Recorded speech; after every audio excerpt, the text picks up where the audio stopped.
चलिए आज की कहानी सुनते हैं, जिसका शीर्षक है कागज का शहर। जो एक ऐसी दुनिया की कहानी है जहां सच और झूठ के बीच की रेखा इतनी पतली हो चुकी है कि लोग उसे देखना ही भूल गए हैं। ये कहानी उन लोगों की है जो अपने बनाए कागजी सच में जीते हैं, और उन चंद बागियों की जो इस सच को जलाने की हिम्मत रखते हैं। यह एक ऐसी गलियों, बाजारों और दिलों की कहानी है जहां हर शख्स अपने कागजी ताज का बादशाह है, मगर कोई नहीं जानता कि उस ताज के नीचे कितना बड़ा खालीपन छिपा है। तो चलिए इस शहर की सैर पर चलते हैं, जहां हर चेहरा एक नकाब है और हर नकाब के पीछे एक और नकाब। कागज का शहर। ये कहानी उस शहर की है जिसका नाम था नया नगर। नया नगर कोई आम शहर नहीं था। यहाँ की सड़कें चमकती थीं, इमारतें आसमान छूती थीं, और लोग यहाँ कागज के बने हुए थे। नहीं, यह कोई रूपक नहीं था। यहाँ हर इंसान अपने साथ एक कागजी पहचान लेकर चलता था, एक ऐसा दस्तावेज जो बताता था कि वह कौन है, क्या करता है और कितना महत्वपूर्ण है। इस कागजी पहचान के बिना आप नया नगर में इंसान नहीं, बस एक छाया थे। नया नगर में कागज का बोलबाला था। हर गली, हर चौराहे पर कागजी नियम थे। नौकरी चाहिए, कागज दिखाओ। घर चाहिए, कागज दिखाओ। प्यार चाहिए, हाँ, इसके लिए भी कागज चाहिए था। एक ऐसा कागज जो ये साबित करे कि आप प्यार करने के काबिल हैं। और इन कागजों को जारी करता था शहर का सबसे ताकतवर आदमी, मालिक साहब। मालिक साहब का असली नाम कोई नहीं जानता था। कुछ कहते थे कि वह एक बूढ़ा सयाना है, कुछ कहते थे कि वह एक जवान तानाशाह। मगर सच ये था कि मालिक साहब एक आइडिया थे, एक ऐसा आइडिया जिसने नया नगर को अपने कागजी जाल में जकड़ रखा था। हमारी कहानी का नायक है रमेश, एक ऐसा लड़का जो नया नगर में पैदा तो हुआ, मगर यहाँ का नहीं था। रमेश का दिल कागजी नहीं था। वो उन चंद लोगों में से था जो कागज के पीछे की सच्चाई देखना चाहते थे। उसकी आंखों में एक बेचैनी थी, एक सवाल था, ये कागजी दुनिया क्या सचमुच जिंदगी है? रमेश की उम्र थी कोई 25 बरस।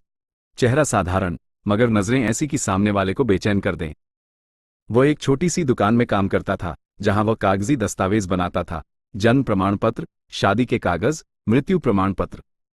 मगर हर कागज पर मुहर लगाते वक्त उसका दिल चीखता था, ये सब झूठ है।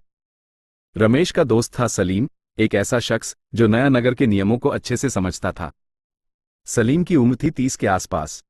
वह लंबा, दुबला पतला और चालाक था। सलीम का मानना था कि कागजी दुनिया में जीने का एक ही तरीका है, खेल को खेलना। वह कहता था, रमेश, इस शहर में कागज ही भगवान है। तू जितने ज्यादा कागज जमा कर लेगा, उतना बड़ा इंसान बन जाएगा। मगर रमेश को यह बात कभी पसंद नहीं आई। वो सलीम से बहस करता, ये कागजी भगवान हमें गुलाम बना रहा है। सलीम, तूने कभी सोचा इन कागजों के बिना हम क्या हैं? सलीम हंसता, बिना कागज के तू कुछ नहीं है रमेश। एक भूत, एक परछाई। इसी शहर में रहती थी मीना, एक ऐसी लड़की जिसका चेहरा देखकर लगता था कि वह किसी और दुनिया से गलती से यहां आ गई है। मीना की उम्र थी कोई 23 बरस। उसकी आंखें बड़ी बड़ी थीं और उनमें एक अजीब सी उदासी थी। मीना एक स्कूल में पढ़ाती थी जहां बच्चों को कागजी नियम सिखाए जाते थे। मगर मीना बच्चों को चुपके से कुछ और भी सिखाती थी, सपने देखना, सवाल पूछना और कागजी दुनिया से बाहर झांकना। रमेश और मीना की मुलाकात एक दिन उस दुकान पर हुई जहां रमेश काम करता था। मीना एक कागज बनवाने आई थी, एक ऐसा कागज जो उसे प्यार करने की अनुमति दे। यह क्या बकवास है? रमेश ने कागज को देखते हुए कहा। प्यार के लिए भी कागज चाहिए? मीना ने उदास हंसी हंसी। यह नया नगर है रमेश, यहां सब कुछ कागज पर चलता है। रमेश ने उस कागज पर मुहर लगाई, मगर उसका दिल चीख रहा था। उसने मीना से पूछा, तुम इस कागजी प्यार में यकीन रखती हो? मीना ने जवाब नहीं दिया। उसने बस रमेश की आंखों में देखा, और उसकी नजरों में रमेश को एक जवाब मिल गया। उस दिन से रमेश और मीना की दोस्ती हो गई। दोनों एक दूसरे से मिलने लगे, चुपके चुपके बातें करने लगे। मीना रमेश को बताती कि वह बच्चों को सिखाती है कि कागज से ज्यादा जरूरी है दिल, और रमेश उसे बताता कि वह इस कागजी शहर को जलाना चाहता है। जलाना? मीना ने हंसते हुए कहा, तुम पागल हो रमेश। ये शहर कागज का है, मगर इसकी जड़ें पत्थर की हैं। तो क्या? पत्थर भी तो टूटते हैं, रमेश ने जवाब दिया। इसी बीच नया नगर में एक नया नियम लागू हुआ। मालिक साहब ने ऐलान किया कि अब हर शख्स को अपने कागजी दस्तावेज हर महीने नवीनीकृत करवाएंगे। अगर कोई ऐसा नहीं करता तो उसे शहर से निकाल दिया जाएगा। इस नियम ने शहर में हड़कंप मचा दिया।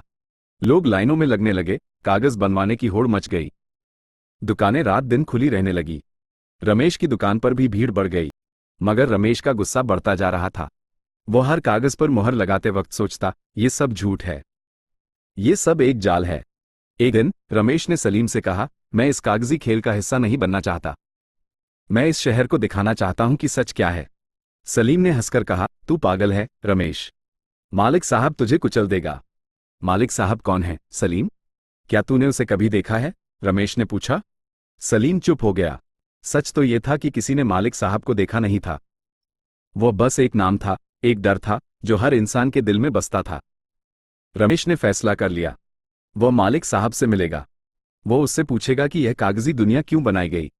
वो जानना चाहता था कि क्या सचमुच कोई मालिक साहब है या ये सब एक बड़ा धोखा है। उसने मीना को अपने इरादे के बारे में बताया। मीना ने पहले तो मना किया, मगर फिर उसने कहा, अगर तुम ये करने जा रहे हो तो मैं तुम्हारे साथ हूं। रमेश और मीना ने मिलकर एक योजना बनाई। वे मालिक साहब के दफ्तर तक जाएंगे, जो शहर के बीचों बीच एक ऊंची इमारत में था। यह इमारत इतनी ऊंची थी कि उसका सिरा बादलों में छिपा रहता था। लोग कहते थे कि मालिक साहब उस इमारत के सबसे ऊपरी माले पर रहता है, मगर कोई वहां तक गया नहीं था। जो भी जाने की कोशिश करता वो लौटकर नहीं आता। रमेश और मीना ने रात के अंधेरे में उस इमारत की ओर कदम बढ़ाए। उनके पास कोई कागजी पहचान नहीं थी। वे जानते थे कि अगर पकड़े गए तो उन्हें शहर से निकाल दिया जाएगा, मगर अब पीछे हटने का वक्त नहीं था। इमारत के दरवाजे पर 2 पहरेदार खड़े थे। रमेश ने उनसे कहा, हमें मालिक साहब से मिलना है। पहरेदारों ने हंसते हुए कहा, मालिक साहब से मिलना? तुम्हारे पास कागज है? रमेश ने अपनी जेब से एक कागज निकाला। यह एक खाली कागज था जिस पर उसने सिर्फ एक शब्द लिखा था, सच। उसने वह कागज पहरेदार को दिखाया। पहरेदार ने उसे देखा और चुप हो गया। उसकी आंखों में एक अजीब सी चमक थी। उसने रमेश और मीना को अंदर जाने दिया। इमारत के अंदर का नजारा अजीब था। हर तरफ कागज बिखरे हुए थे, दीवारों पर, फर्श पर, हवा में, हर जगह कागज। रमेश और मीना सीढ़ियां चढ़ते गए। हर मंजिल पर उन्हें नए कागज मिले। कुछ कागजों पर लोगों के नाम थे, कुछ पर उनकी जिंदगियों की कहानियां। कुछ कागज खाली थे, जैसे किसी की जिंदगी अभी शुरू ही नहीं हुई हो। आखिरकार वे सबसे ऊपरी माले पर पहुंचे। वहां एक बड़ा सा कमरा था जिसके बीच में एक कुर्सी थी। कुर्सी पर कोई नहीं बैठा था। रमेश और मीना ने एक दूसरे को देखा। मालिक साहब कहाँ हैं? रमेश ने पूछा। तभी एक आवाज गूंजी, मैं यही हूं। रमेश और मीना ने चारों तरफ देखा, मगर कोई नहीं था। आवाज फिर गूंजी, मैं तुम्हारे अंदर हूं। मैं तुम्हारा डर हूं, तुम्हारा यकीन हूं। मैं वो कागज हूं जिसे तुम सच मानते हो। रमेश का गुस्सा भड़क उठा। तुम कोई इंसान नहीं हो, तुम एक धोखा हो। ये कागजी दुनिया तुमने बनाई ताकि लोग अपने दिल की सुनना भूल जाएं। आवाज हंसी, और तुम क्या कर लोगे रमेश? तुम एक छोटा सा इंसान हो, मेरे खिलाफ कुछ नहीं कर सकते। रमेश ने अपनी जेब से वही खाली कागज निकाला जिस पर उसने सच लिखा था। उसने उसे हवा में लहराया और कहा, यह मेरा हथियार है। ये सच है, और सच हमेशा जीतता है। मीना ने उसका साथ दिया। उसने कहा, हम इस कागजी दुनिया को खत्म करेंगे। हम लोगों को दिखाएंगे कि जिंदगी कागजों में नहीं, दिलों में बसती है। तभी कमरे में एक तेज हवा चली। कागज उड़ने लगे। वे कागज जिन पर लोगों की जिंदगियां लिखी थी, हवा में ताश के पत्तों की तरह बिखर गए। रमेश और मीना ने देखा कि वह कमरा अब खाली था। मालिक साहब की आवाज गायब हो चुकी थी। जब वे इमारत से बाहर निकले तो नया नगर बदल चुका था। लोग अपने कागज फाड़ रहे थे, बच्चे हंस रहे थे, बूढ़े नाच रहे थे। सलीम भी वहां था। उसने रमेश को देखा और कहा, तूने कर दिखाया पागल। मगर रमेश जानता था कि यह सिर्फ शुरुआत थी। कागजी दुनिया को तोड़ना आसान था, मगर लोगों के दिलों में बसे डर को मिटाना मुश्किल। उसने मीना की ओर देखा और कहा, अब असली लड़ाई शुरू होगी। मीना ने उसका हाथ थामा और कहा, और हम इसे जीतेंगे। नया नगर की कहानी यहीं खत्म नहीं होती। ये कहानी हर उस इंसान की है जो अपने दिल की सुनने की हिम्मत रखता है।